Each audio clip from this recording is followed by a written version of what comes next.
Revisando o que vocês assistiram, né, nessa primeira parte do curso, nessa primeira semana aí, tem uma parte que fala da revisão, né, da evolução dos modelos atômicos, né, que está simbolizado aqui, né, nesses quadrinhos, né, um pouco.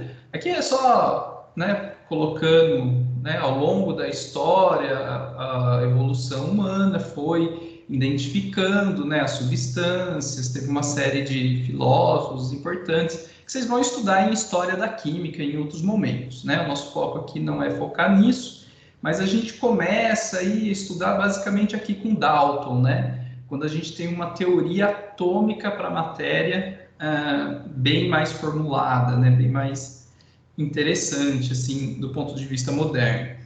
Então, os primeiros elementos foram sendo descobertos ao longo da nossa história, e os cientistas, né, os filósofos, eles foram percebendo uma série de evidências sobre a natureza. Né? Por exemplo, aqui Lavoisier, né, ó, em uma reação química feita em recipiente fechado, a soma das massas dos reagentes é igual à soma das massas dos produtos. Né? Isso foi uma constatação que ele fez na época, e isso foi se tornando as leis, né, que a gente estabelece hoje em dia de como que funciona os princípios da química, né? Então, ó, na natureza, nada se cria, nada se perde, tudo se transforma, que vocês conhecem aí sobre Lavoisier. Né? E isso vai se refletir no que hoje a gente entende por lei da conservação das massas. Né? Ó, lembra quando vocês fazem o balanceamento de uma reação química? Né? Você tem que ajustar aqui. O que você está fazendo no fundo? Você está balanceando para que essa lei aqui seja verdadeira, né? A massa do sistema se conserva nesse processo, tá? A matéria ela não é destruída e formada do nada, né? A massa se conserva, tá? Bom, aqui então é só toda essa revisão, né? Essa questão histórica, Lavoisier, uma série de filósofos e cientistas que foram importantes ao longo do século. E para a gente refletir um pouco sobre isso que vocês viram na aula, eu preparei aí aquele joguinho nosso, né, o Kahoot, para a gente praticar, tá?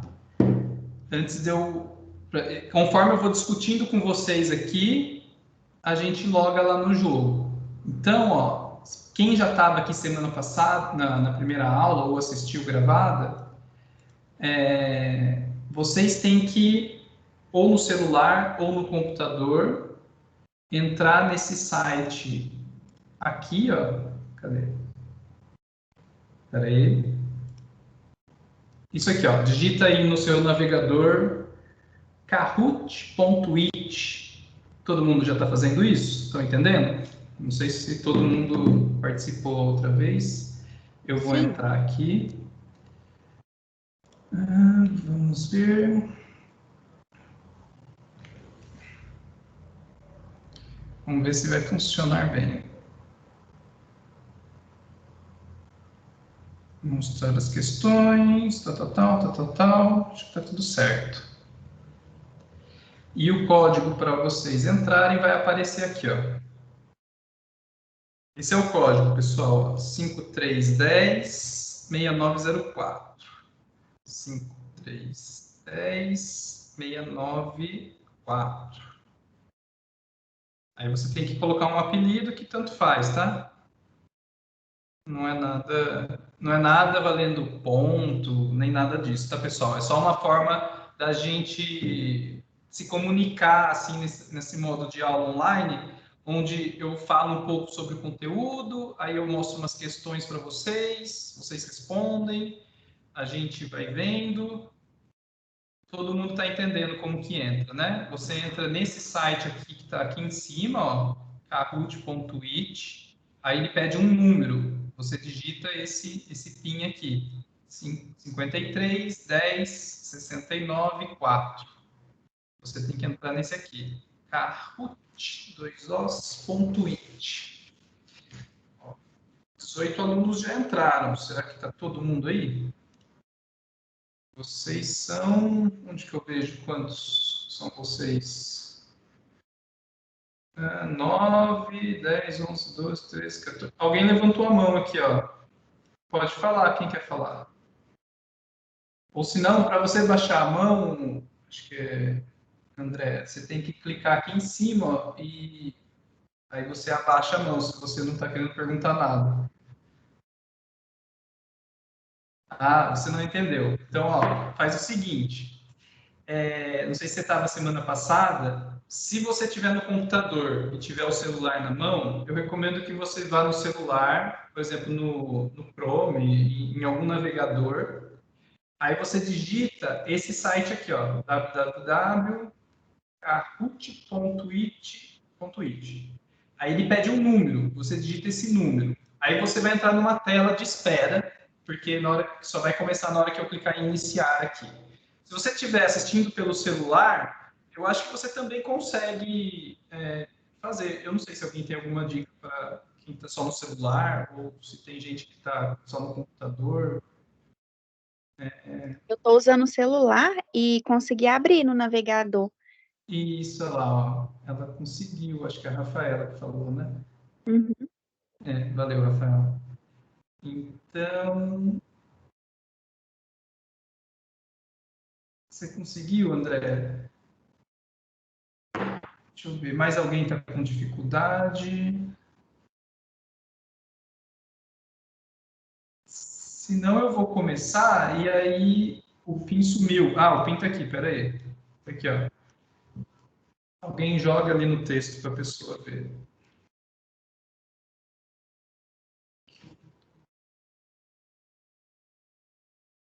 Vixe, foi gigante. Que isso? Acho que todo mundo entrou. Tal, tal, tal, tal, tal. Tá todo mundo aí? Alguém quer que espera? Senão eu vou começar. Eu não sei quantos alunos tem porque não mostra aqui.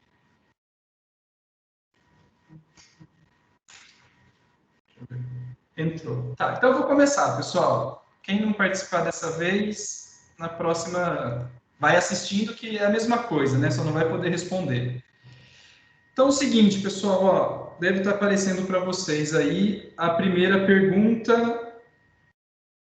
A lei de Lavoisier é a lei da... Ó, eu também estou participando, vou responder aqui também. Todo mundo tem que escolher uma alternativa. Mesmo que você não saiba, é só uma brincadeira, tá, pessoal? É só para a gente discutir. As coisas vão se aprofundando aqui. Acho que falta alguém responder. Falta 3 pessoas. 1 de 17. Não, o tempo vai acabar.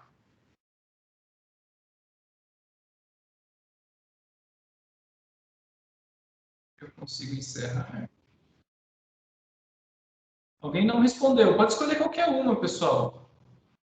Quem não souber. Ou talvez tenha travado a internet, né? Podia ter um jeito de eu encerrar, né? Se eu pular, eu acho que...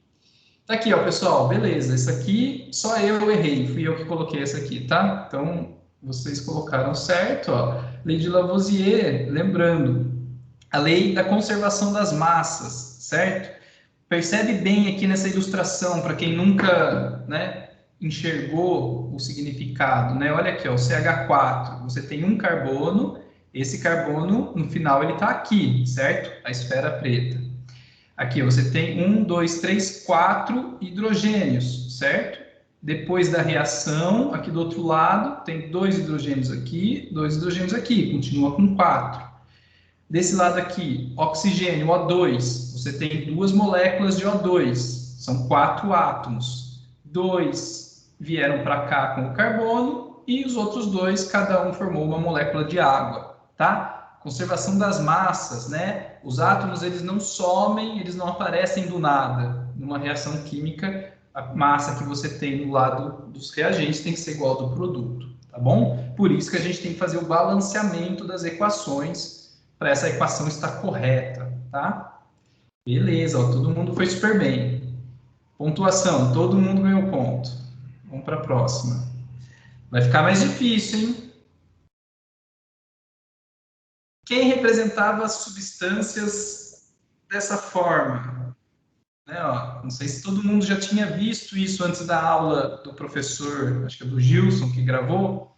Né? Muito legal essa visualização, né, de como um desses caras aqui representava as substâncias, os elementos, né, o hidrogênio, o nitrogênio, o carbono. Foi quem? Foi a primeira pessoa, ou faltou eu responder aqui?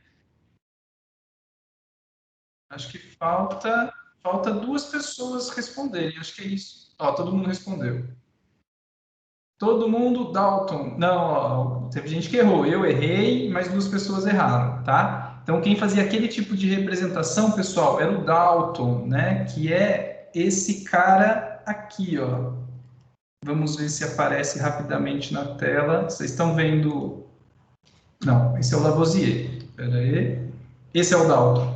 Vocês estão vendo o slide do Dalton, né? Alguém pode confirmar falando? Estamos. Sim. Ah, beleza.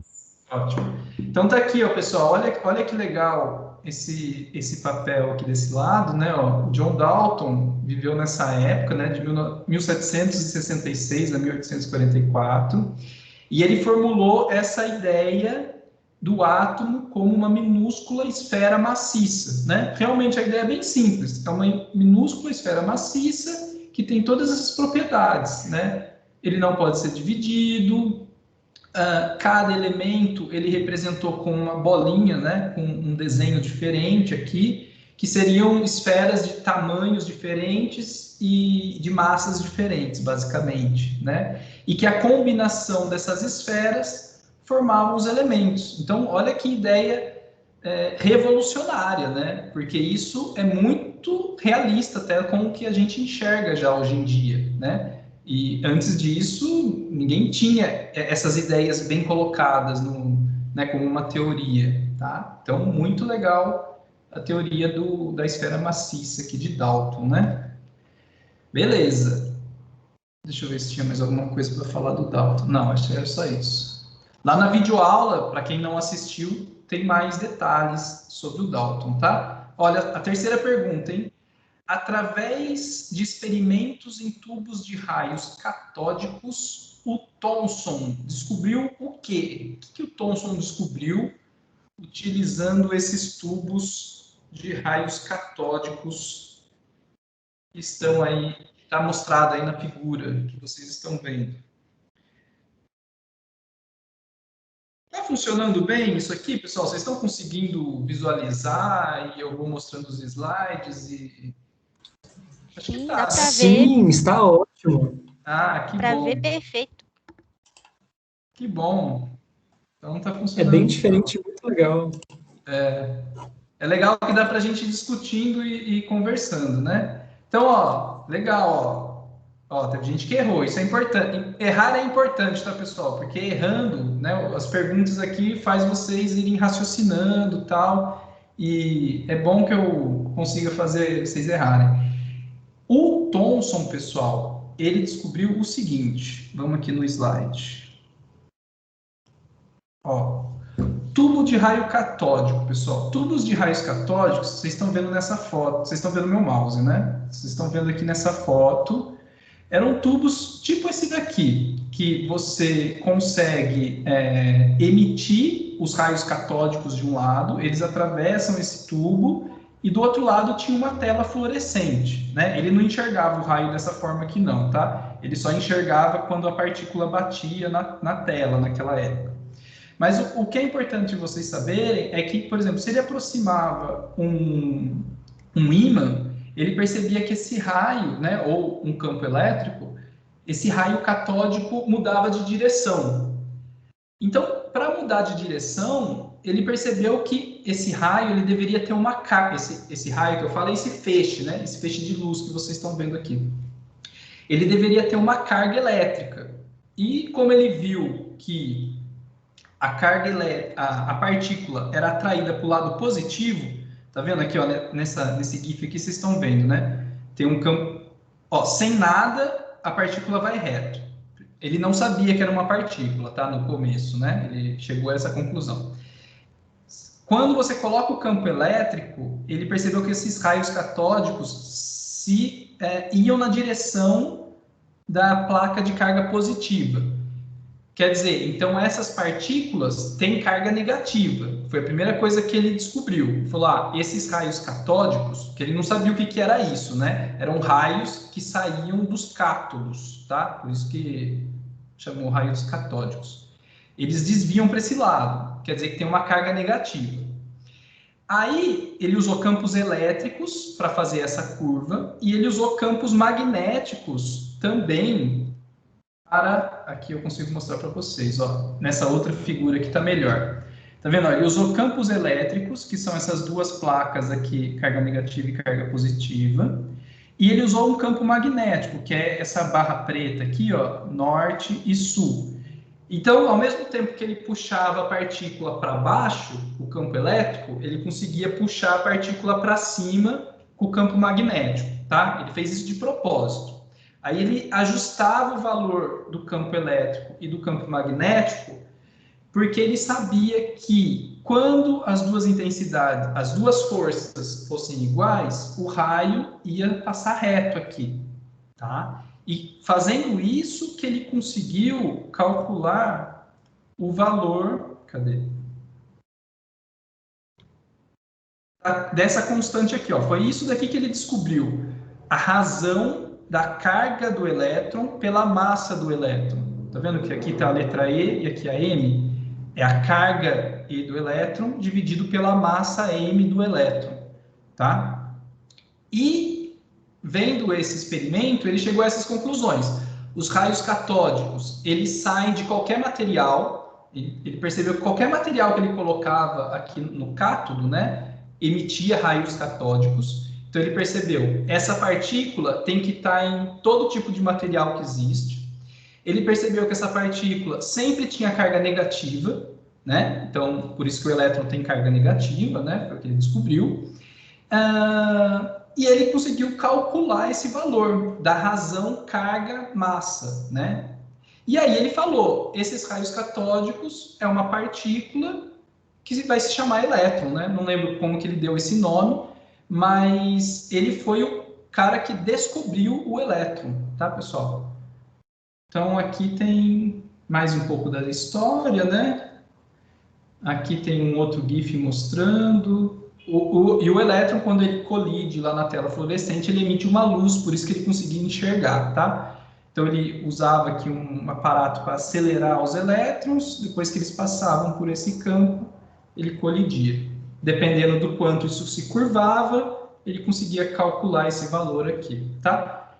Então, J.J. Thomson, o Joseph Thomson, descobriu o elétron e ele ganhou o prêmio Nobel, né? Depois vocês vão ver mais para frente que o filho dele também descobriu uma coisa muito importante do elétron, que é o outro Thomson, o filho dele. Ele vai descobrir que o elétron se comporta como uma onda. Vocês vão ver isso mais para frente no curso, tá? Então, o pai descobriu o elétron como uma partícula e o filho vai descobrir que o elétron também se comporta como uma onda, né? Super legal a história deles, tá? E tem tudo a ver, né, com como funcionava aquelas TVs antigas nossas, né, de tubo, né? Você basicamente acelerava aqui um feixe, dependendo aonde ele incidia na tela, fazia brilhar e era assim que gerava a imagem naquelas TVs antigas, tá? Esse mesmo princípio é usado ainda hoje em dia em espectroscopia de massas, né? Dependendo do campo magnético, uma partícula mais pesada curva menos do que uma partícula mais leve. Então, você consegue separar essas partículas dependendo da carga e da massa delas, né? E você tem um espectro de massas que a gente fala, e assim por diante, tá? Lá na videoaula o professor discute mais isso. Tudo bem? Alguém quer perguntar alguma coisa disso? Posso passar para a próxima? Pode. Então vamos lá.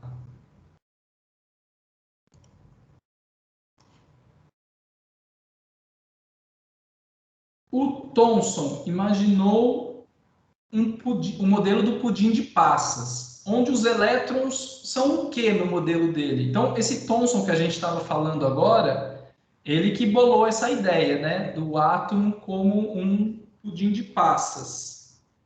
Deixa eu responder aqui também.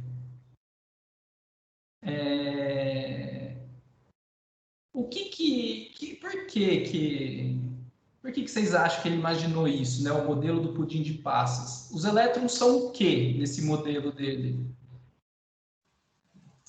As passas. Ah, você está dando dica aí para os outros alunos, hein?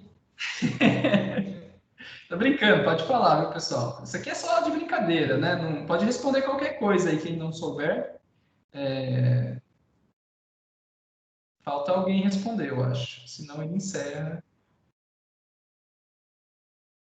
Ah, acabou. Beleza. Ó, são as passas que a maioria respondeu, são as passas e não podem sair dos átomos? Ah, olha que legal, vocês erraram. Muito bom, isso é bom que vocês errem, porque é assim, pessoal, justamente é isso que ele percebeu aqui, ó. Cadê? Deixa eu voltar na imagem dele aqui. Qualquer material que ele usava, aqui no cátodo, né? O cátodo é o material que ele usa aqui. Por que chamava raios catódicos? Porque eram raios, que ele não sabia o que era, né? Mas que saíam dos cátodos. Lembra que o cátodo está com carga negativa, né? E aqui você tem uma placa com carga positiva. Ele percebeu que quando ele fazia isso, saía um raio, quando colocava uma diferença de potencial, né? Saía esse raio daqui e era ejetado para frente. Tudo bem, esse era o raio catódico.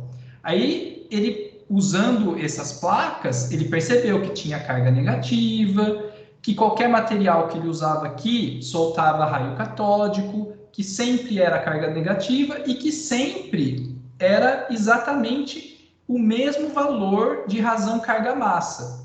Então ele pensou, se sai de qualquer material, se sempre tem o mesmo valor de carga e de massa, se é uma massa muito pequena, né? Porque ele percebeu que era uma massa muito pequena que saía. Então ele imaginou esse modelo. Cadê? Do pudim. Aqui está um panetone, né? Porque eu achei essa figura mais ilustrativa, um panetone esférico. Mas o pudim de passas é a mesma ideia, né? Ele imaginou que o átomo, o Dalton tinha imaginado uma esfera maciça, né? Uma única esfera maciça. Aí o Thomson descobriu que existiam os elétrons e que os elétrons estavam dentro desse pudim de passas. Então, os elétrons são essas passas aqui. Ele não sabia como que os elétrons estavam lá dentro. Ele só imaginou que fosse uma grande massa, né? Pensa, um pudim, onde a massa aqui, o pão, são de cargas positivas e que não sai dali de dentro, e que os elétrons seriam as passas e que, quando você ejeta o raio catódico, são os elétrons saindo, que sai de qualquer material, tá? Por isso que a resposta certa era essa daqui, ó. São as passas e podem sair dos átomos, tá? Os elétrons podem ser ejetados dos átomos, tá bom? Vou passar para a próxima. Bora lá.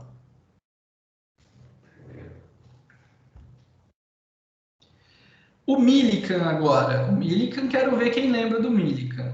Através do experimento com gotas de óleo, o que ele descobriu? Esse é uma ilustração do experimento de gotas de óleo que o Millikan fez. E ele descobriu uma coisa que eu não sei se vocês lembram. Pode responder. E quem não souber, responde qualquer um, porque daí pelo menos ele encerra e vai para o próximo, tá?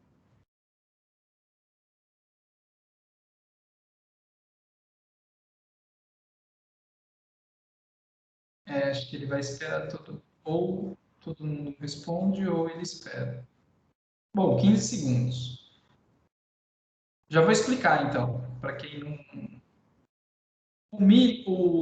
O Thomson, pessoal, ele tinha descoberto a razão da carga e da massa. Olha, vocês acertaram, muito bom, a maioria acertou.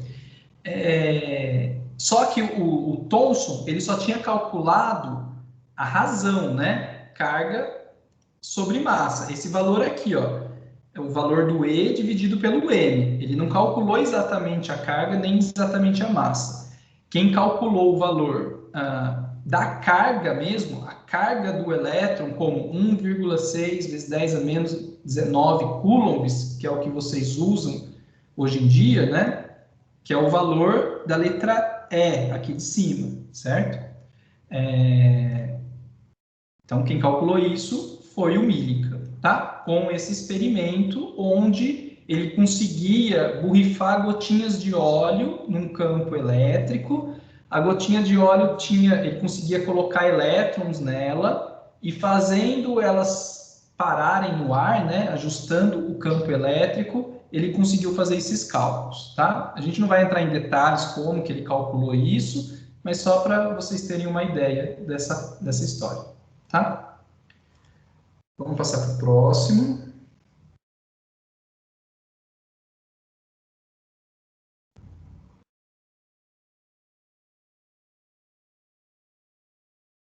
Vocês já estão respondendo. No experimento de Rutherford, a descoberta do núcleo atômico, ele utilizou qual tipo de radiação? Então, aqui é o seguinte, pessoal, vocês lembram que uma substância radioativa, né, que é o que está aqui dentro dessa caixa de chumbo, ela emite esses 3 tipos de radiação, os raios alfa, beta e gama, tá?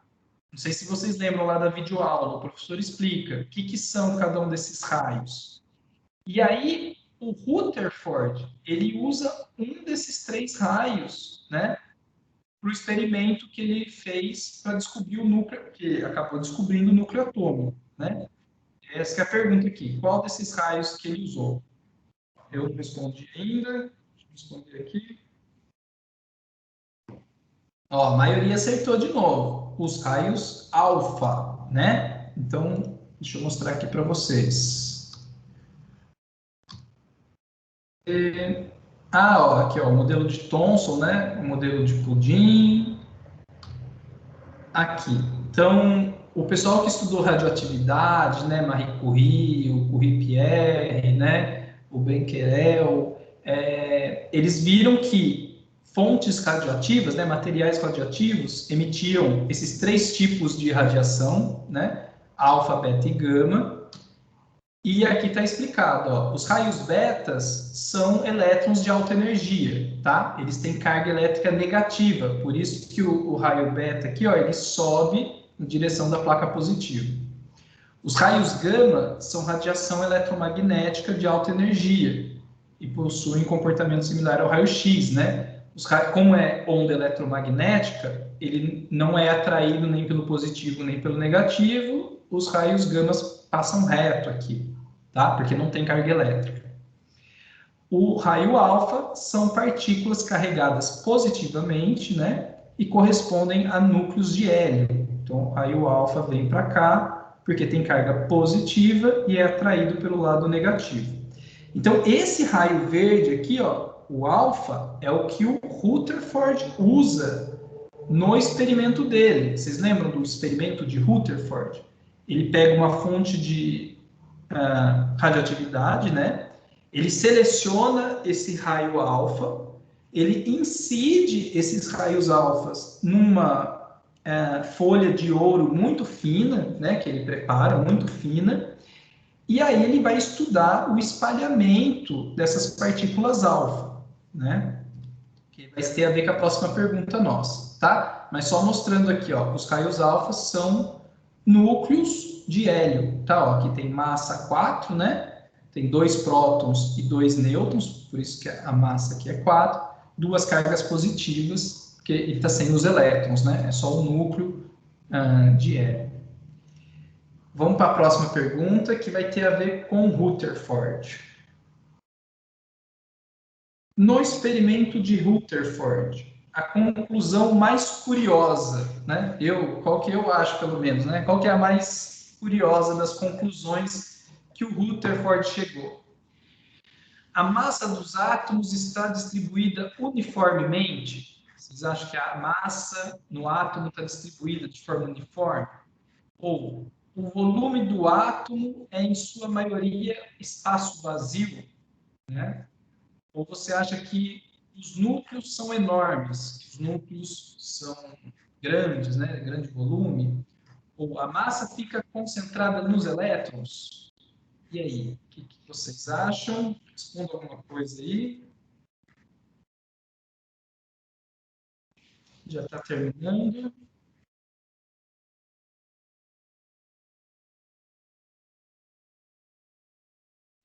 Nessa primeira aula, como tem muitos conceitos assim históricos, né, dá para a gente fazer bastante desse Kahoot, né, pessoal? Nas próximas aulas, quando é exercícios mesmo, eu resolvo os exercícios tudo no papel certinho com vocês, tá?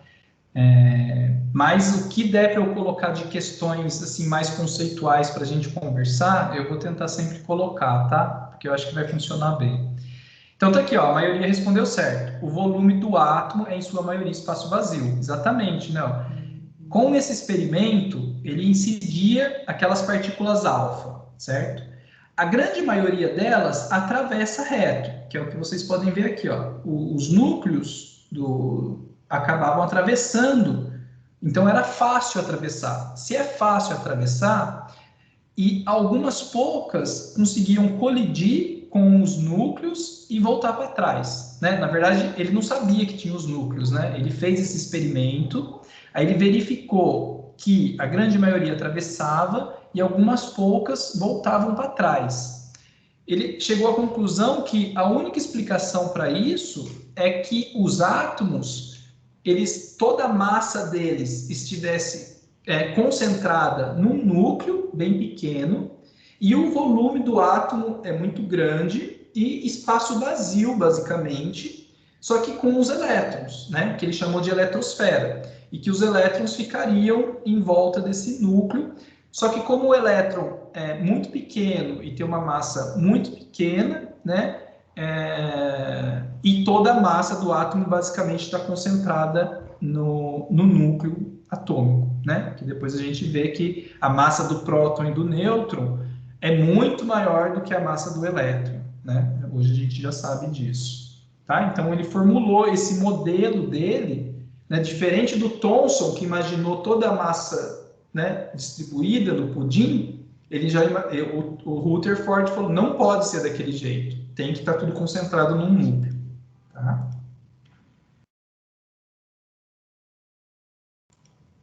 Vamos ver a próxima pergunta.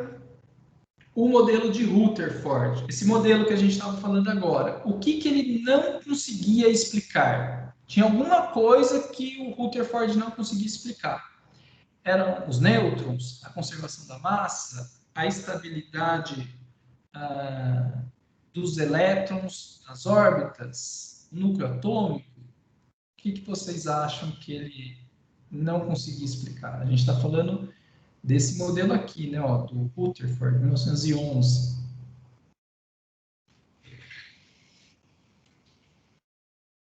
Podem responder.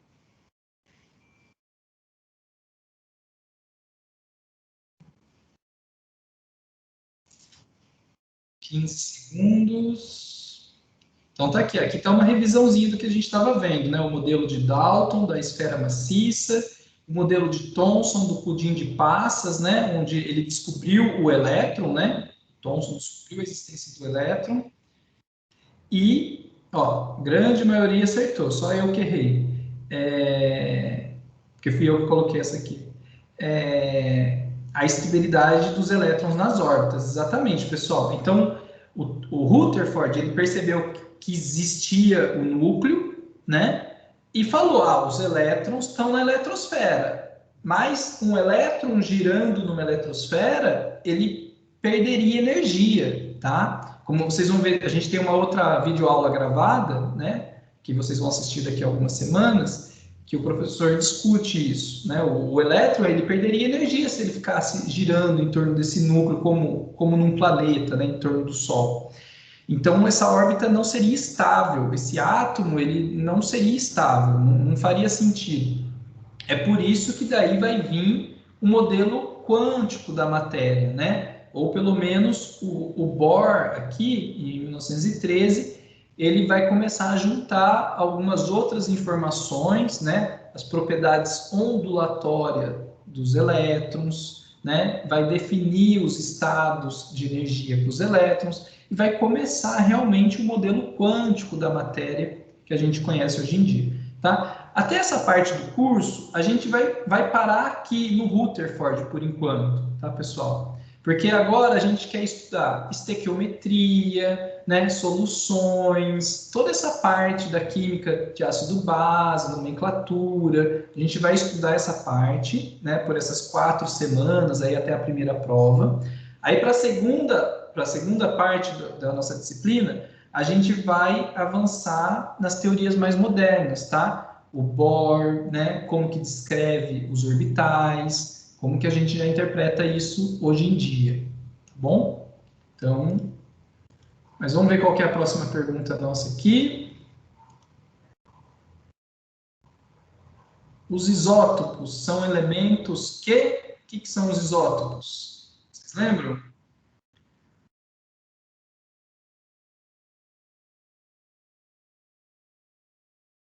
Deixa eu ver se eu tenho slides para isso.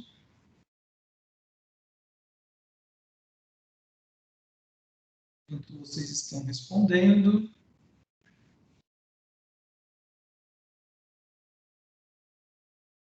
Isso aí, pessoal. A maioria respondeu certo. Possui o mesmo número de prótons, tá? Não é o mesmo número de massa, não. A massa é os isótonos, né? É quase o mesmo nome.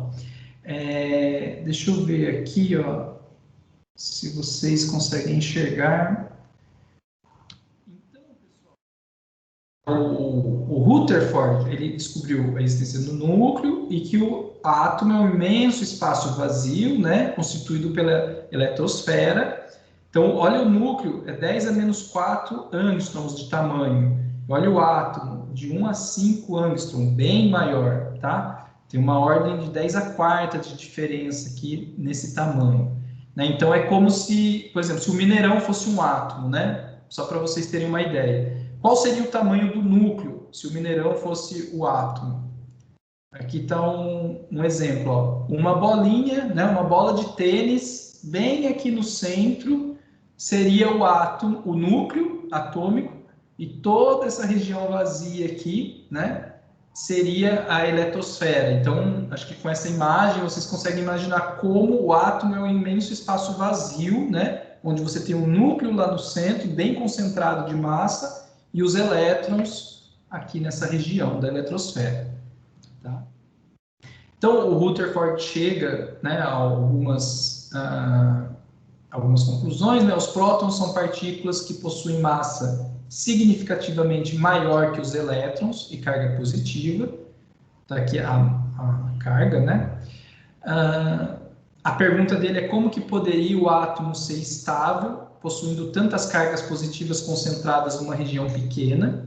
Então, essa era uma das perguntas. Depois, em 1932, eles descobriram, né, a existência dos nêutrons. Então, foi só em 1932 que eles foram descobrir os nêutrons lá no núcleo também. Foi esse cientista, né? E os nêutrons não possuíam cargas, por isso que eles chamam nêutrons, né? De carga neutra. Mas os nêutrons, ele tem carga zero, mas tem a massa muito aproximada à massa dos prótons, né? Só que os prótons têm carga mais 1.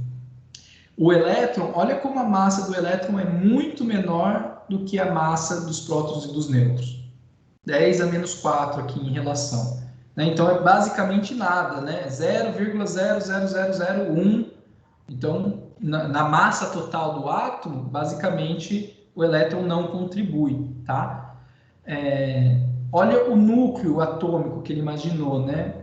Todos os prótons lá grudados e os nêutrons grudados com os prótons. E essa é uma pergunta que, às vezes, muita gente nunca se fez, né? Ou nunca parou para pensar. Por que essas cargas positivas, que positivo com positivo se repelem, né? Como que eles conseguem ficar todos juntos lá? Como que os prótons conseguem ficar todos grudados aqui? Vocês sabem a resposta para isso? Muita gente não sabe ou nunca parou para pensar. Lembra, cargas iguais se repelem, né? Seria de imaginar que dois prótons próximos, um iria querer separar do outro, certo? Então, a resposta para isso, pessoal, é o seguinte: é isso que está aqui no slide. Ó. Existe uma força, o nome dela é super criativa, né? Força forte, chama força forte. É tipo, não existe a força eletromagnética, né? Que é a força eletromagnética é carga negativa se atrai por carga positiva, né? Tem a ver com os ímãs também, né? O polo norte se atrai pelo polo sul, forças elétricas e forças magnéticas. E existe a força forte. A força forte é uma força que existe entre prótons e nêutrons e que em curtas distâncias eles fazem eles se manter juntos. A partir do momento que você separa um pouco eles, aí essa força já fica muito fraca e o núcleo, né, pode se desfazer, né? Aí a força elétrica comanda e desfaz. Mas quando você consegue juntar eles muito próximos, essa força forte segura todo mundo junto aqui, ó.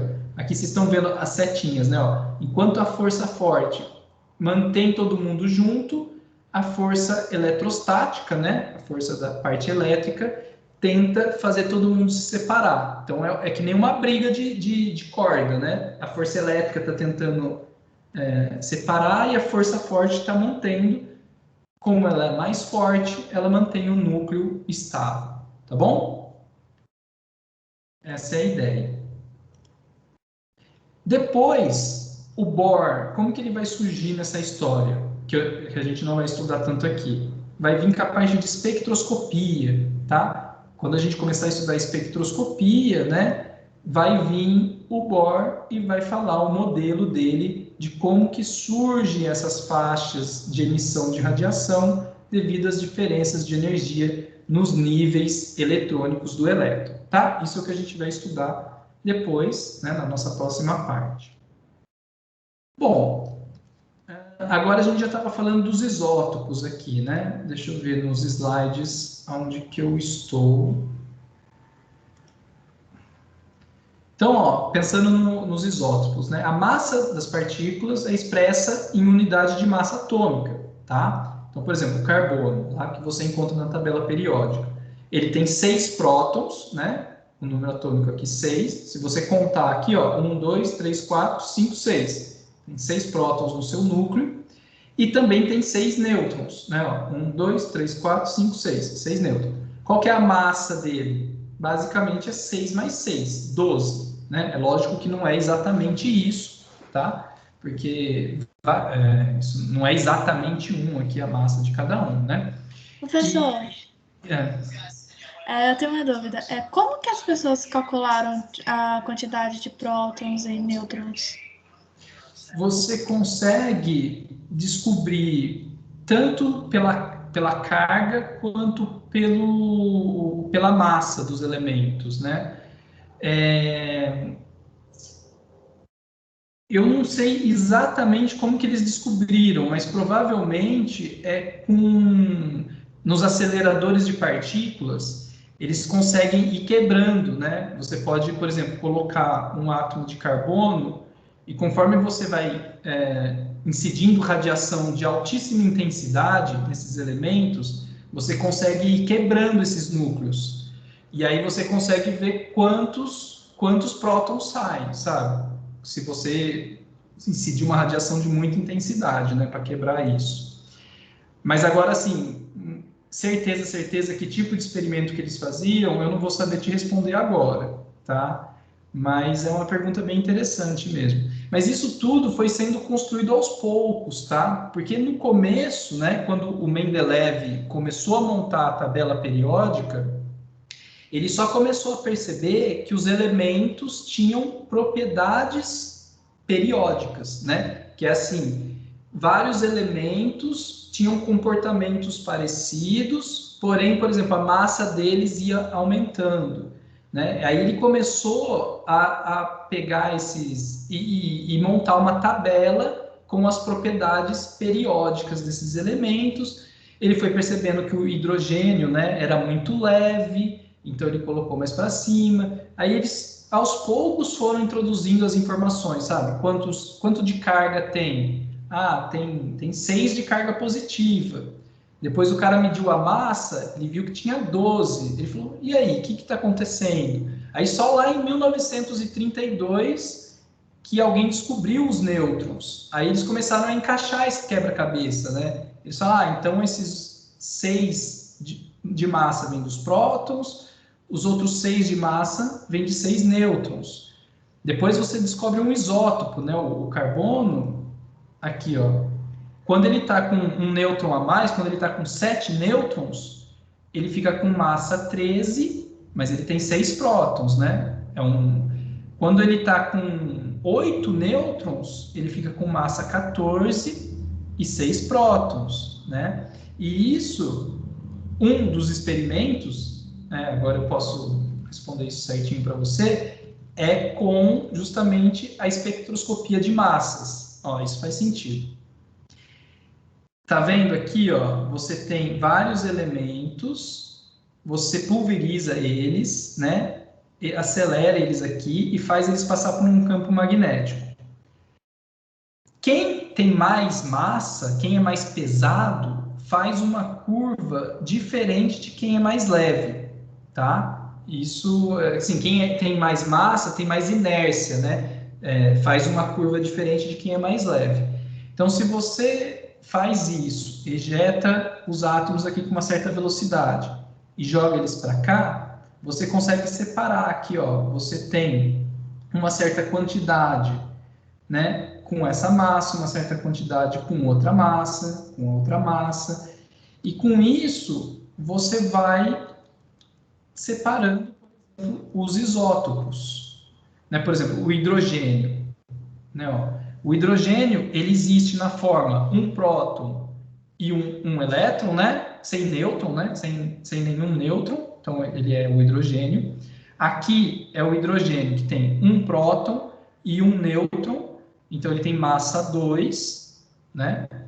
Aqui, ele tem um próton, 2 nêutrons, massa 3. Ele é o trítio, né? São os isótopos do hidrogênio. E isso, existe uma coisa que chama abundância natural, né? Nessa tabela aqui, vocês devem estar vendo qual é a abundância natural do hidrogênio, do primeiro lá que eu estava falando, que tem número atômico 1, número de massa 1, porque é um próton, né? Basicamente, 99,98% dos hidrogênios que a gente encontra na natureza são um próton e só, né? O núcleo é um próton e um elétron lá orbitando ele.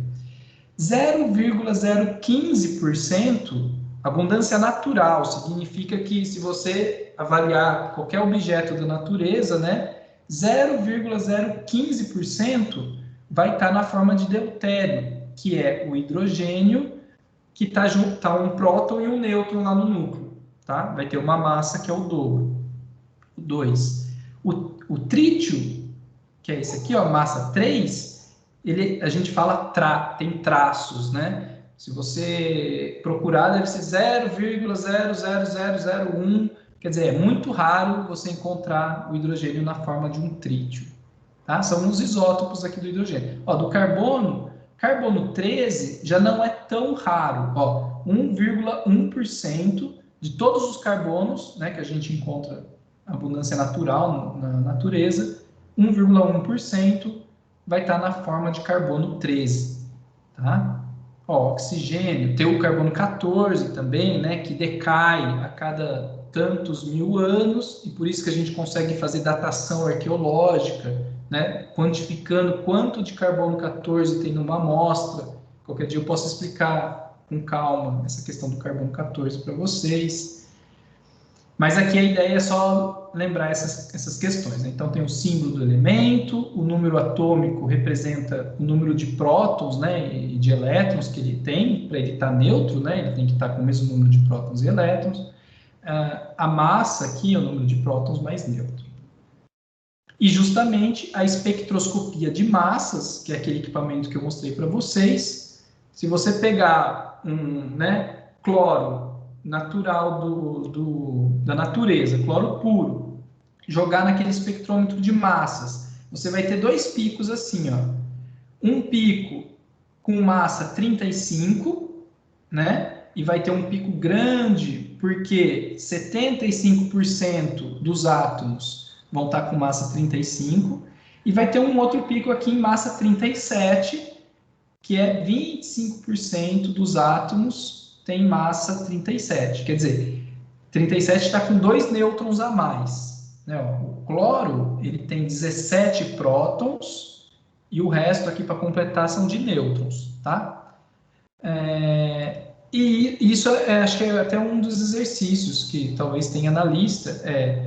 Se você sabe que a abundância natural do cloro 35 é 75%, do cloro 37 é 25%, qual que é esse valor aqui que apresenta a tabela periódica? Esse valor aqui, ó, é justamente a média ponderada. Tá vendo? Ó, 35, a massa desse, vezes 75%, mais 37, vezes 25%, dividido por 100, porque isso aqui é uma média ponderada, você tira o 35,5, né? Aqui é aproximado, tá, pessoal? Que é o valor que você encontra na tabela periódica. Então, o valor que está tabelado não é nem o do cloro 35, né, que seria 35 a massa dele, nem o do cloro 37, mas uma média do que a gente encontra na natureza ponderada, né, porque 75% é desse aqui, 25% é desse, então 35,5. Estão me acompanhando? Acho que sim. Tem mais dois exemplos. Sim, perfeitamente. Que bom. Aqui tem mais dois exemplos, ó, que vocês podem refazer depois. Ó. Como que eu calculo o valor do carbono, que está lá na tabela periódica? Se você olhar, essa informação você tem, né, em algum lugar está tabelado. O carbono 12, 98,9% é a abundância natural dele. O carbono 13, 1,1%. O carbono 14 são traços. Quando é traços, significa que você pode ignorar, né? É praticamente zero. Aí você calcula a média ponderada desses dois, dá o 12,01, que é o valor que está lá na tabela periódica, tá? Então, o valor que está aqui é a média ponderada. Mesma coisa você faz para o hidrogênio e assim por diante, tá? Você consegue calcular todos os valores de massas que tem lá na tabela periódica, considerando os isótopos deles. Deixa eu ver se as pessoas estão falando alguma coisa. A gravação está falhando. Aqui está normal. Tá, acho que era lá na casa dela. Aqui tem mais algumas informações que eu acho que é legal. Cada tabela periódica, pessoal, às vezes apresenta as informações de uma forma um pouco diferente, né? Vocês já devem estar acostumados com isso. Mas vocês têm que conseguir localizar, né? O que é o número atômico, né? O 17 aqui do cloro, o número de prótons, a massa atômica do elemento, né? A configuração eletrônica, muitas tabelas já te fornecem isso. Tem aqui, ó, ponto de fusão, ponto de ebulição, densidade, o símbolo, enfim, dependendo da tabela que você usa, tem todas essas informações. A maioria dos elementos químicos, né, que a gente vai trabalhar aqui na nossa disciplina está relacionado com os elementos associados à vida, né? São os elementos químicos do nosso dia a dia, o que você encontra na natureza, que é basicamente aqui até a quinta linha da tabela periódica, né? Porque para baixo são elementos pesados, mais raros, né? Mais difíceis de encontrar. Mas é só destacando alguns aqui para vocês, os elementos essenciais e mais abundantes: hidrogênio, carbono, nitrogênio, oxigênio, fósforo, enxofre, né? O cloro aqui, elementos necessários, mas apenas em quantidades de traços, né? São elementos aí dos aminoácidos, enfim, elementos importantes para a vida. Bom, vamos lá para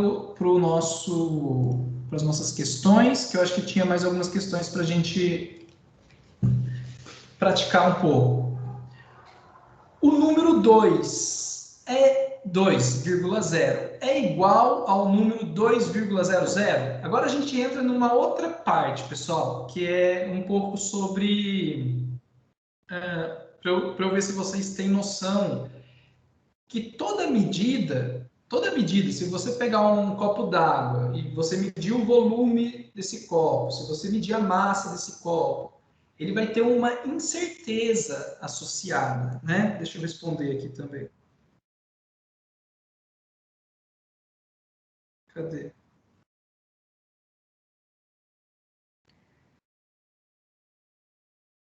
Ó, vamos ver o que aconteceu.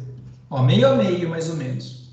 O número 2 é igual ao número 2,00? É lógico que na matemática, né, se você for um matemático puro, 2 é a mesma coisa que 2, 2 é igual a 2. Tudo bem, pessoal, tá certa essa resposta, 2 é igual a 2, tá? O que eu quis dizer aqui, se o número 2,0 é igual ao número 2,00, na química tem um significado esse segundo zero aqui. Então, eles não são iguais, tá? E a resposta correta aqui seria: a incerteza associada a eles é diferente. Por quê? O que é incerteza? A incerteza é o seguinte, ó. Quando você pesa numa balança uma massa, você pesa lá 1,25, a gente representa assim, ó, mais ou menos, significa que a massa está entre esse valor aqui, seria 1,3, seria no máximo 1,3 e no mínimo 1,2, né? Então, esse mais e menos aqui, que a gente representa assim, a massa está entre 1,3 e 1,2, porque aqui é 0,5. Tá? Então, essa aqui é quando você escreve a incerteza. Você escreveu ele, escreveu completo. Por exemplo, num relatório de química experimental, você pode escrever todo por extenso, assim, o seu valor e a sua incerteza. Em alguns relatórios técnicos, dependendo da norma que você está seguindo, você não precisa escrever tudo, mas às vezes você só escreve o número, por exemplo, 1,25. Você não escreve essa parte aqui. Mas quando você só escreve 1,25, você está falando para a pessoa que a sua incerteza está na última casa, que é, no caso aqui, o 5. Quer dizer, você fala, o que a pessoa vai entender é que esse número 5 é a minha incerteza. Ele pode estar entre, no máximo, esse valor e no mínimo esse valor. A minha incerteza está naquela posição. Então, quando eu fiz essa pergunta para vocês assim, ó, qual que é a diferença? A diferença do 2,0 é que a incerteza está aqui, ó, nessa casa. Então, pode ser até 2,9, até, né, 2,0, quer dizer, a incerteza está aqui. E nesse daqui, a incerteza está no 2,0, a incerteza está aqui, no último zero. Pode ser 2,01, 2,09, né? Então, a precisão dessa medida é muito melhor. Provavelmente, ele usou uma balança melhor para obter esse valor, tá? Na disciplina de Química Geral Experimental, provavelmente vocês vão aprender isso com mais detalhes na aula, tá? Mas acho que é legal reforçar isso com vocês. Então, aqui mais uma pergunta, ó. A incerteza de uma medida, ela pode ser dada... Aqui tem uma das possibilidades, tá? Pode ser dada pelo quê? Vocês acham que pode ser dada pela sensibilidade do equipamento? Sendo metade da menor divisão? Vocês acham que sim ou não?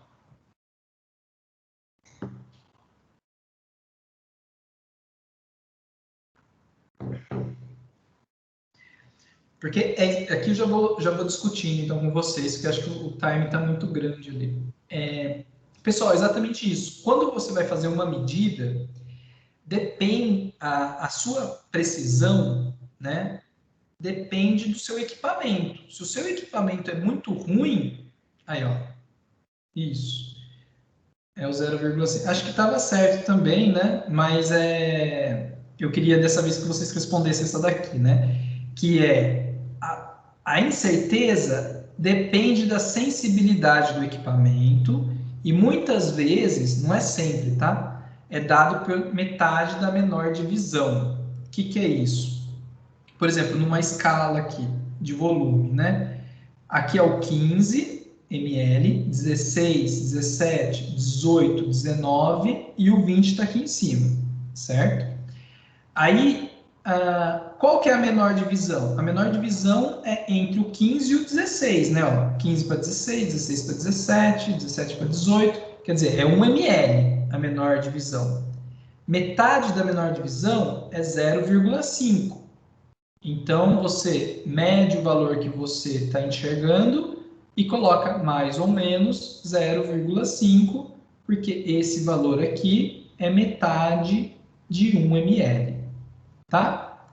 Pessoal, isso aqui é importante lá em Química Geral Experimental, tá? Mas eu acho que é legal eu reforçar com vocês, porque mesmo na Química teórica que a gente está estudando aqui, vocês vão fazer exercícios que podem estar vindo que pode ser importante você analisar a incerteza do seu resultado, né? Então eu quero que vocês tenham alguma ideia disso. Quantos algarismos significativos tem esses números aqui? Eu vou falar para vocês que provavelmente vocês não devem ter visto na videoaula. O que são algarismos significativos? São os números que têm significado numa medida. Por exemplo, aqui, ó, 1,82. São 3 algarismos significativos, tá? Aqui, 10,36. Eu tenho 4 algarismos significativos, tá bom? Agora, nesse daqui, ó, 0,012. Deixa eu responder aqui também. Aqui já acho que deve surgir a dúvida. Será que eu tenho 1, 2, 3, 4, 5 algarismos significativos? Ou eu só tenho 2? Vou dar a resposta. Você só tem 2 algarismos significativos nesse número aqui. Porque 0, quando ele está para o lado esquerdo, ele não interessa, tá? Ele é só um fator de escala. Você poderia estar falando de 12 centímetros, você poderia estar falando de 12 metros, né? O 0 à esquerda é só um fator de escala. Então, tá vendo que esse número aqui de baixo é exatamente o mesmo, né? Ó, você tá com a vírgula aqui, é 1, 2, 3, né? É 1,2 vezes 10 a menos 3. É o mesmo número esses dois. Nos dois casos, eu só tenho 2 números significativos, o 1 e o 2. 2 números significativos, porque esse aqui não conta. Esse 10 a menos 3, eu posso substituir ele por centímetros, né? Quando eu transformo a unidade por metros, esses zeros não contam, tá? Mas 0 à direita é significativo. Por quê? Porque ele está te dando informação da precisão da sua medida. Né? Então, aqui, 2,0, eu tenho 2 números significativos, o 2 e o 0. Tá? Então, aqui a resposta, ó, tinha 3 no primeiro, tinha 4 números significativos no segundo, depois tinha 2, 2 e 2, porque aqui tem 2 números significativos, esses daqui não contam. Aqui tem 2 números significativos, esse 10 elevado a qualquer coisa não conta. E aqui 2,0 são 2 números significativos, porque esse 0 significa a precisão que você tem naquela medida. Tá? Vamos para a próxima pergunta. Quantas casas decimais? Essa pergunta, pessoal, eu coloquei aqui porque é uma confusão que os alunos fazem. Número significativo com casas decimais. São coisas diferentes. Números significativos é aquilo que a gente estava falando agora de pouco. Casas decimais são quantos números eu tenho depois da vírgula. Tá? Número de casas decimais. Você localiza a vírgula. Ah, a vírgula está aqui. Quantos números eu tenho para lá? 1, 2. Então, no primeiro aqui é 2. A vírgula está aqui. Quantos números eu tenho para lá? 1, 2. Então é 2 também. Estão entendendo? Aqui, ó, nesse número, a vírgula está aqui. Quantos números eu tenho para lá? 1, 2, 3, 4. 4 casas decimais, tá? Eu estou fazendo essa separação porque eu sei que muitos alunos confundem o que é algarismos significativos, que a gente estava vendo antes, e o que são casas decimais. Esse número aqui, quantas casas decimais? Você tem que reescrever ele dessa forma e ver quantos números tem para cá. Então, é a mesma quantidade, né? 1, 2, 3, 4 também. Deixa eu ver se eu respondi já. Faltava eu responder aqui. Muito bom, pessoal. Vocês estão bem, ó. Só eu que respondi errado. Eu vou corrigir o questionário, tá, pessoal? Eu já vou finalizar isso aqui. Mas eu acho que é importante vocês praticarem mais essa coisa aqui, ó. Qual o valor da soma? Se você estivesse num laboratório de química, você tivesse pesado uma massa nessa balança super boa e uma outra massa nessa balança que é bem ruinzinha. Tá vendo? A massa 2, ele só tem precisão de 3,2. E a massa 1, ele tem precisão de 1,256. A incerteza está aqui nessa última casa, e a incerteza dessa pesagem está aqui nessa casa. Qual seria a forma correta de eu apresentar esse resultado? Vocês acham que eu tenho que apresentar ele inteiro? Vocês acham que eu corto aqui, corto no outro? O que vocês acham?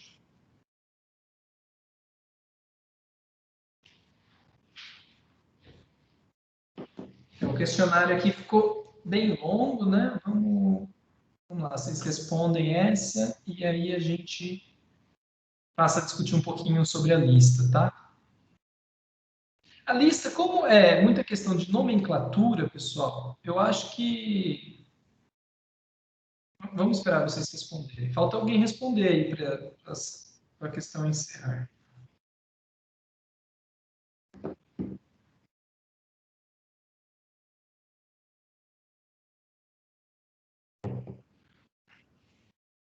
Ó, a maioria errou. Muito bom. Peguei vocês, né? É o seguinte, pessoal, vocês vão aprender isso em laboratório de química experimental. Uma balança, quando ela é precisa, você tem muitas casas depois aqui, né? Tem muitos algarismos significativos, né? Uma balança ruim, uma balança que não tem precisão, eu fiz essa outra medida, que a minha incerteza está aqui no 0,2. Se eu tenho que somar essas duas massas, não faz sentido eu achar que eu tenho precisão nas casas que vem depois da incerteza desse número aqui. Estão entendendo? Ó, esse número ele é bem preciso. A incerteza dele está aqui no 6. Esse número aqui, a incerteza dele está aqui no 2. Então, no meu resultado final, o que interessa é a incerteza da pior medida, né? A medida que eu mais tenho incerteza, porque o 3,2 pode ser 3,9, né? Se você pensar que a incerteza está nessa casa. Então, não faz sentido eu mostrar o 5 e o 6.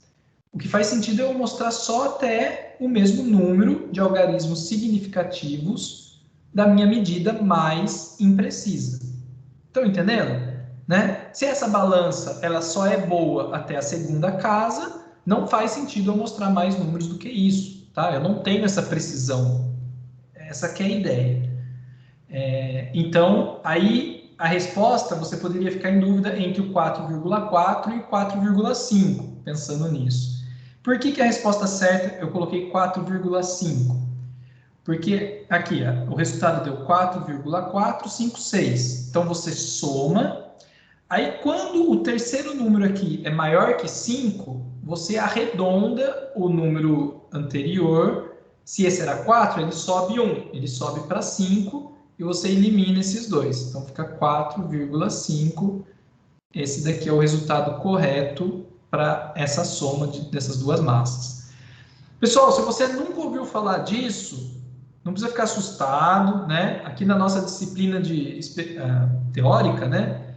Você não vai se enfrentar tanto com esse problema, mas eu tenho a videoaula que eu mandei, eu acho, aqui para vocês, em algum lugar, depois eu mostro o link, que eu explico isso com calma, eu faço uns exemplos, e vai ser importante principalmente para química geral experimental, isso, tá? Deixa eu só ver qual que seria a próxima pergunta, porque daí... Ah, beleza, já chegou na parte de nomenclatura, que tem a ver com a nossa lista de exercícios. Pessoal, aqui eu só queria perguntar, é uma brincadeira, né? Você tem dificuldade com nomenclatura dos compostos inorgânicos? Você tem dificuldade ou não? Aqui é só um meme, né, que eu encontrei aí, ó. Quarentena, quarentena, quarentina, quarentona, quarentenol, quarentenal. Só uma brincadeira, compostos orgânicos, né? A gente aqui estava interessado na nomenclatura de compostos inorgânicos, né? Eu passei uma videoaula, não sei se todo mundo assistiu, ó, a maioria achou tranquilo, sei mais ou menos, não sei nada. Seguinte, pessoal, essa parte de nomenclatura, cadê? Ah, eu não consigo mostrar, quando eu estou nesse joguinho eu não consigo mostrar lá. Essa parte de nomenclatura, pessoal, eu não vou fazer na prova questões de nomenclatura para vocês, tá? Não é esse o objetivo da nossa disciplina. A ideia é que vocês pratiquem para vocês pegarem fluência. É que nem aprender uma nova língua, né? Você vai aprendendo e vai sempre consultando. E eu mandei uma aula de um outro professor para vocês que eu acho que está muito legal. Ele explica bem detalhadamente. Tem umas tabelas também que eu coloquei no PowerPoint lá em anexo para vocês. Deixa eu mostrar aqui. Tem umas tabelas muito úteis, né? Resumindo o nome de cada tipo de cátion, dos ânions, como que você agrupa isso, né? Esse daqui é o link do vídeo que eu achei muito bom, né? Cloreto, ácido clorídrico. Então tem um monte de tabela, um monte de regrinhas para fazer essa questão dos nomes. E justamente por isso que eu passei na lista de exercícios, cadê? Ó, alguns exercícios para vocês praticarem. Tá? Então, como a gente já está avançado na hora, eu não vou ficar resolvendo cada um desses exercícios com vocês. Quem não conseguir, eu não consegui montar o sulfeto de chumbo, eu não consegui montar o carbonato de sódio, ou eu não sei esse nome, me escreve aqui no chat, tá? Professor, eu não entendi porque, né, o bicarbonato de amônio é desse jeito e não escreve de outro jeito. Me escreve no chat aqui do Teams, que eu vou respondendo cada dúvida de vocês, que é mais fácil do que eu tentar responder de todo mundo ao mesmo tempo aqui. Tá bom? Mas então vamos corrigir um pouco a lista de exercícios, ó, já que vocês estão vendo minha tela aqui, né? Vamos lá, questão 1, sobre os modelos atômicos, né? O modelo de Rutherford explica por que algumas partículas alfas não conseguem atravessar uma lâmina metálica fina e sofrem fortes desvios? A primeira é verdadeira, certo? As partículas alfas, elas colidem com os núcleos, voltam para trás, e o Rutherford explicou isso. Então, verdade é o primeiro. O modelo de Thomson explica por que a dissociação de cloreto de sódio em água produz uma solução que conduz eletricidade? Sim, porque o Thomson percebeu que os elétrons eles poderiam sair, né, do sistema atômico, né, e por isso a água passa a conduzir eletricidade, tá? Tem a ver com a condução de elétrons. Então, a segunda afirmação aqui também é verdadeira, tá? Dúvidas, vocês me interrompam, tá, pessoal? Eu estou respondendo aqui esses primeiro aqui de verdadeiro ou falso para vocês. O modelo de Dalton explica por que um gás submetido a uma grande diferencial de potencial elétrico se torna condutor de eletricidade. O Dalton é aquele modelo das esferas maciças. Alguém ia falar alguma coisa? Acho que não. Não, e essa terceira aqui é falsa, tá, pessoal? Dalton não conseguia explicar isso daqui. Quem vai conseguir explicar isso é o Thomson, né? Dalton, então, terceira alternativa aqui, falsa. O modelo de Dalton explica por que a proporção de massas dos elementos de um composto é definida? Verdadeira. Dalton, as esferas maciças, né? As esferas não se destroem, elas só mudam de coordenação, de arranjo. Então, ele explica as proporções de massas. Quarta aqui é verdadeira, tá? Questão 2, questão 3 de nomenclatura, vou deixar para vocês me enviarem dúvidas no chat, tá? Qualquer horário, pode me mandar sempre, conforme eu logo no computador aqui, eu vou respondendo vocês, tá bom? É questão de nomenclatura. Como eu disse, não vai ser cobrado na prova, porque o objetivo não é que vocês virem especialistas em nomenclatura, mas é importante que vocês saibam, né? Tenham uma noção boa. O exercício 4, eu vou resolver ele para vocês agora. Eu estou estourando no meu tempo, eu não lembro até que horas que eu posso ficar com vocês, se vocês têm outra aula daqui a pouco. Acho que até 7h50. Ah, então dá tempo. Mas geralmente a minha aula geralmente é de 1 hora, tá, pessoal? Eu não fico. Olha, eu já passei para outra questão aqui, quem quiser vai respondendo. Enquanto isso eu vou falando. A minha aula de terça geralmente é 1 hora, um pouquinho mais, e geralmente eu resolvo realmente os exercícios com vocês, tá?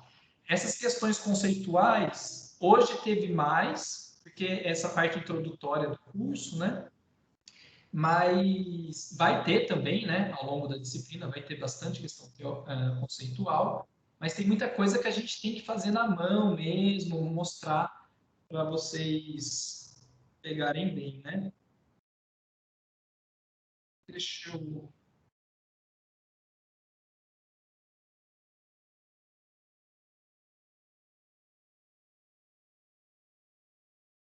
Todo mundo respondeu? Faltou eu responder aqui?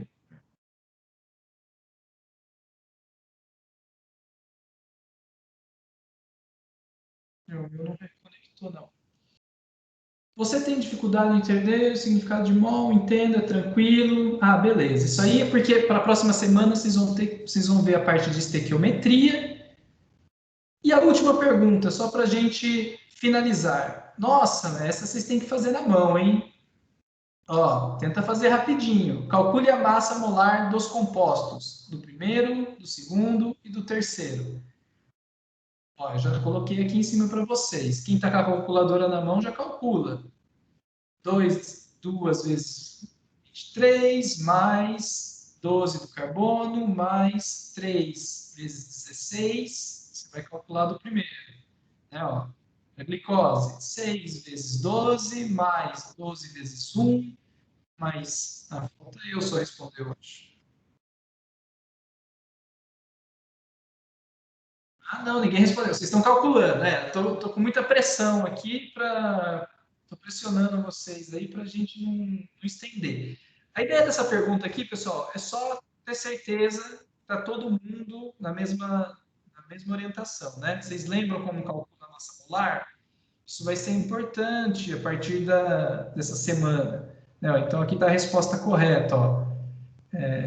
Bastante gente errou. Provavelmente vocês fizeram na pressa aí e vocês erraram. Né? Mas, basicamente, 2 vezes 23, praticamente, né? Mais 12, mais 3 vezes 16, vai dar o primeiro, tal, beleza?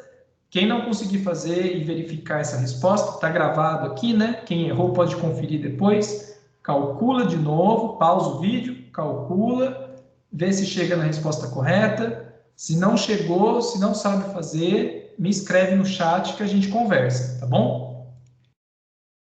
E acabou, vamos ver quem ganhou. Lucas, em terceiro lugar. Alice em segundo. Parabéns, Vanessa, você ganhou 14 respostas corretas.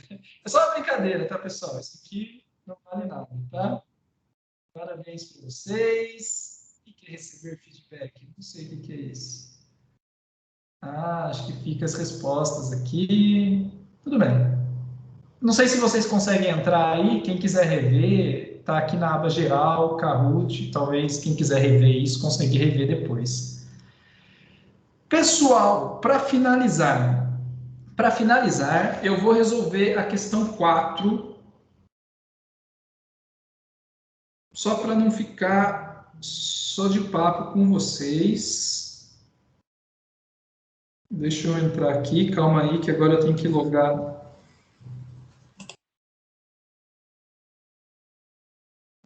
Não, pessoal, aqui tem o Arthur mandou uma pergunta, né? Se precisa enviar a lista de exercícios para mim. Não, essas listas de exercícios são apenas para vocês praticarem o conteúdo das aulas teóricas. É só para vocês terem uma noção do que é cobrado na prova, só para vocês verem se vocês estão acompanhando. Eu recomendo que vocês façam as listas justamente para vocês praticarem, tá? Cadê? Peraí. Só um segundo, que eu já estou entrando aqui com o outro dispositivo aqui, e aí eu já vou resolver aquele exercício.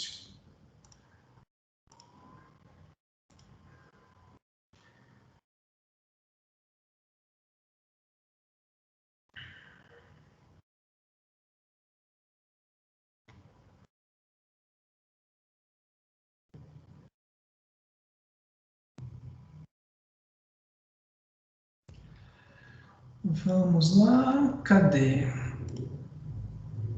Pessoal, exercício 4 da lista, para a gente finalizar aqui. Então, uma solução aquosa de cloreto de bário. Cloreto de bário é o BaCl2, e ali ele está falando que está no meio aquoso, certo? Vocês estão vendo a minha tela, né?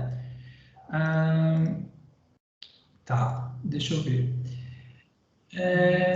Deixa eu ver aqui, vocês estão... Sim, então tá bom.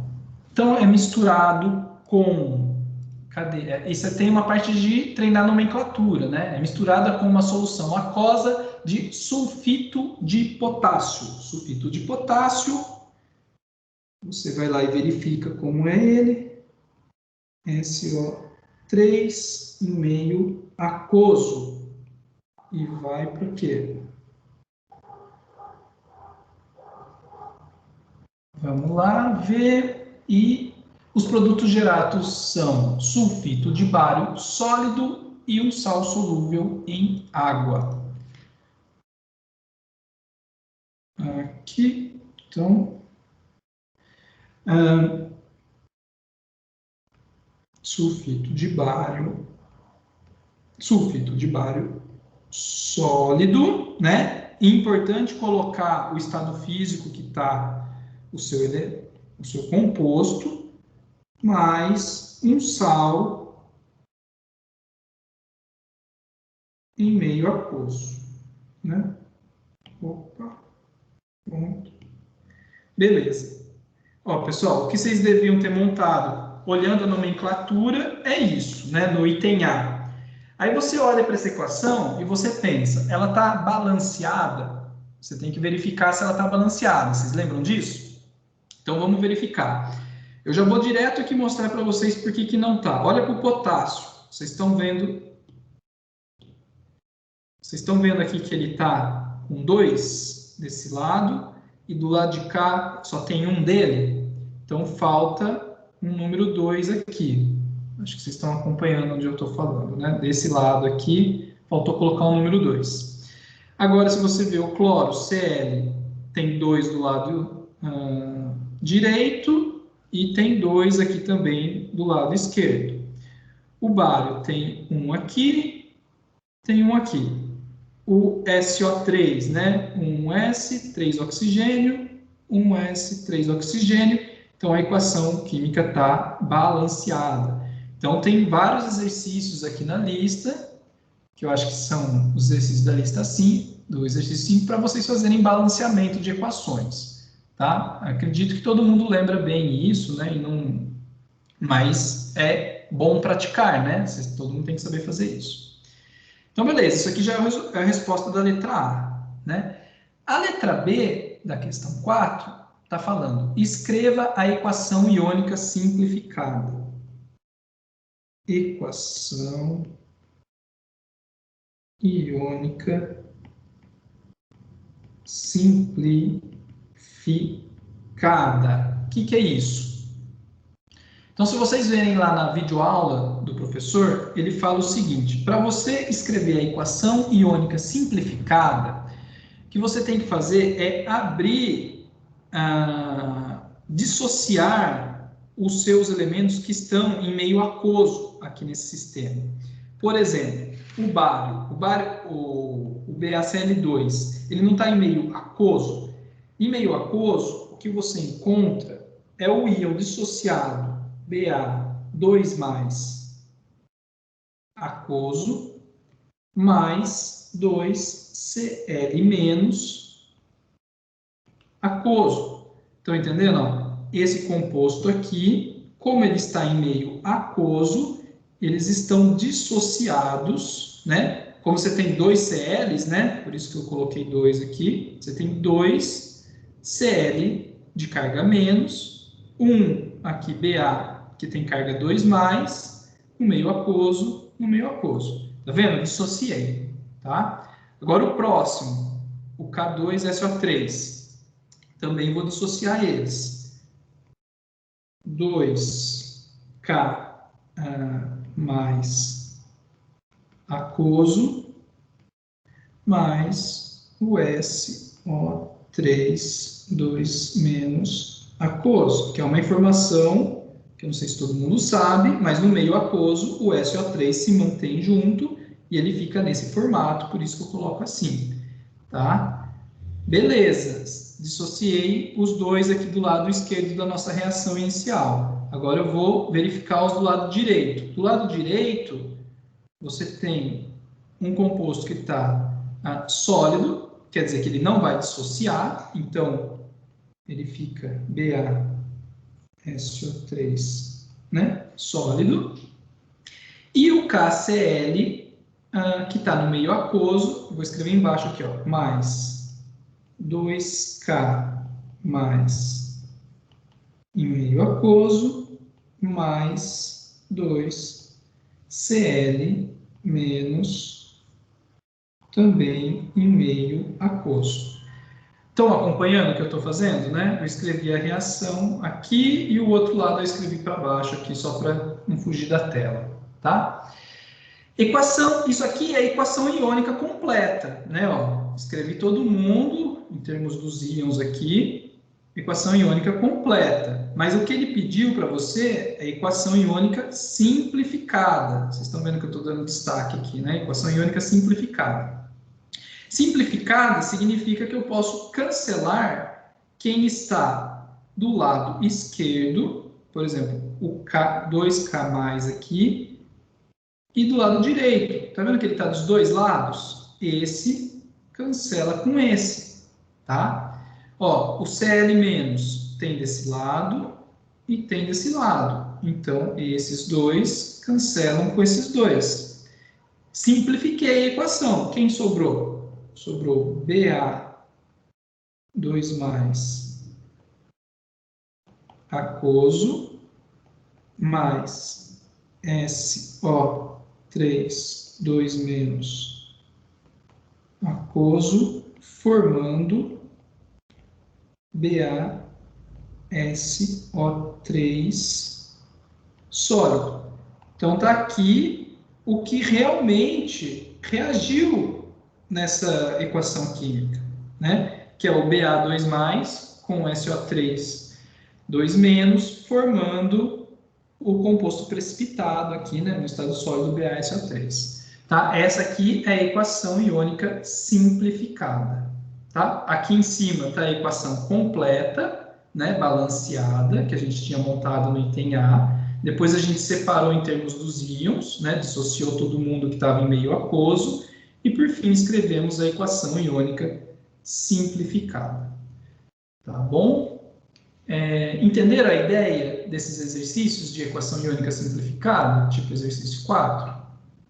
No exercício 5, vocês também vão fazer essa mesma análise, né? Você vai fazer o balanceamento das equações, vai escrever as equações iônicas simplificadas, e aí vai ter uma pegadinha, que eu não sei se todo mundo já tentou fazer, mas o item B de bola vai dar um erro. O que é o erro? Alguém tentou fazer e já viu o que aconteceu? Sim. Sim. Reprodução a quadros? Aham, Todo mundo se cancela, não é isso? isso. Sim. Então, o que acontece é o seguinte, pessoal, na letra B, que é 5B, que está lá, K2SO4, não vou escrever tudo aqui, só para vocês se localizarem, se vocês olharem aí na lista de vocês. Quando você dissocia todo mundo vai se cancelar. Tchum, tchum, tchum, sumiu a equação. Isso aí foi uma pegadinha que os professores colocaram na lista, que significa, pode ver que na pergunta da lista 5 tá, podemos afirmar o que sobre essas equações? As outras, beleza, você pode afirmar que está certo, né, que elas funcionam, você encontra a equação iônica simplificada. Nesse item B, você pode afirmar que essa equação química não existe. Essa equação química, ela está errada, né? Alguém escreveu ela, né, inventou esse K2SO4, mais alguma coisa, resultando em outra coisa. Só que quando você abre todo mundo, você vê que todo mundo cancelou, quer dizer que não está tendo reação química nenhuma, só os sais estão dissociados na água, mas não está tendo reação nenhuma, não está formando nenhum composto, tá? Não tem reação acontecendo nesse item B, porque justamente todo mundo se cancela. Entenderam? Qual que é a ideia? Acho que sim, né? Sim. Beleza, Deu Rafaela. para entender, sim. Valeu. Aí, beleza. E aí os outros dois, letra A e letra C, dá para fazer tranquilo, funciona, tá? Pessoal, hoje eu queria discutir isso com vocês. Estourei o meu tempo aqui, cheguei até 7h50 praticamente. Não vai ser toda terça assim, não, viu? Não fiquem assustados. Geralmente a gente conversa por volta de 1 hora e pouquinho. Eu resolvo mais exercícios, tipo esse daqui que eu estou fazendo assim, mas o Kahoot é legal para a gente praticar. Acho que a Rafaela quer fazer uma pergunta. Eu tenho uma duvidazinha aqui sobre a letra A do número 5. Se o OH, ele se dissocia também, ou se ele é como o SO3, que não se dissocia? Ele não se dissocia, não. Tá? Tenta fazer assim, isso. Ele não se dissocia. Isso são regrinhas que a gente tem que ir se acostumando, tá, Rafaela? Infelizmente, tem dessas coisas e o OH não se dissocia, não. Tá? E, bom, acho que era esses os recados que eu tinha. A partir da semana que vem, então, eu quero que a ideia é que vocês, essa semana, acessem essas duas aulas. Vocês não estão vendo minha outra tela, né? Cadê? Deixa eu ver aqui. Espera aí, como é que eu paro de compartilhar?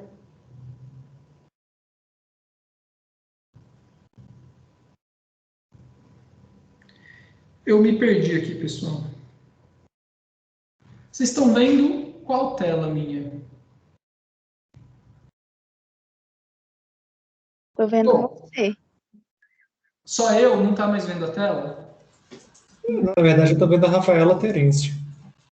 Bom, sei lá o que aconteceu. Eu me perdi agora, pessoal. Eu não sei. É que eu estou com o computador, o tablet e o celular. Mas tudo bem, eu vou encerrar a aula então. Pessoal, era isso. Estudem, façam, vejam os vídeos da segunda semana, tentem fazer os exercícios da segunda semana. que terça-feira que vem eu vou resolver com vocês juntos, tirar dúvidas e a gente continua essa interação, tá bom?